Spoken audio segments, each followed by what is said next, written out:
Attorney, may pananagutan ba talaga dito si Kung Kiko Barsaga doon sa mga pinagsasabi niya sa social media about kay Martin Romualdez at saka Saldico? Kasi parang nagkaroon kasi siya ng panagutan. Ano po masasabi niyo? Well, ang alam natin ay isa siyang Pilipino, more than a representative of Dasmariñas.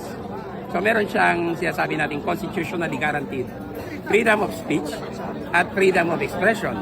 So walang walang discrimination kung sino. Pilipino kasi siya. Secondly, sa tingin ko naman, within legal bounds yung sinasabi niya, is just echoing yung nangyayari sa Congress. Alam niya kasi parte siya, miyembro siya. But of course, meron silang pending case na sa kanya, yung sa ethics. Well, ayaw kong pamasukan yun. Sa kanila yon internal. Pero sumagot na siya doon na wala namang unethical sa ginawa ko. That's within my legal rights.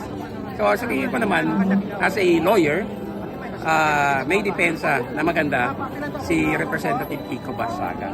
So, hindi maganda ang dating yung pag-file nila ng ethics complaint sa kanya. Lalo lang it will infuriate the people Kasi itong si Barsaga represents his generation, the Gen Z generation. Mga bata to 26 years old lang to So masakit to sa mga young people like you.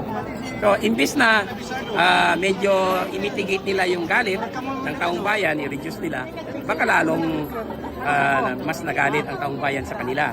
Kasi yung mga inaakusahan ay nandun sa Kongreso nasa loob ng House of Representatives So yan ang aking opinion. Well, others may have other opinion, but I think as a lawyer, wala akong nakikitang legal responsibility or accountability si Representative Barsaga. He will clearly be absolved whether sa loob ng Kongreso or sa labas. Unless imamapya nila yung kanilang ethics complaint against him. Hindi nila bibigyan ng due process. That's another issue. Well, I throw that to the House of Representatives. Sila ang dapat mag-explain yan, hindi ako. Sila mag-explain yan sa taong bayan kung sakali man. But let's give the process a chance. Tingnan natin kung tama bang gagawin nila. Because everybody will be looking at it. Obserbahan natin yan. Because Barsaga is a Filipino.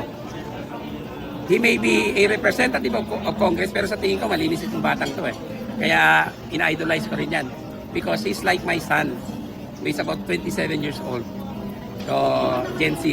Pareha silang Gen Z. Okay, so yan po ang aking pananaw.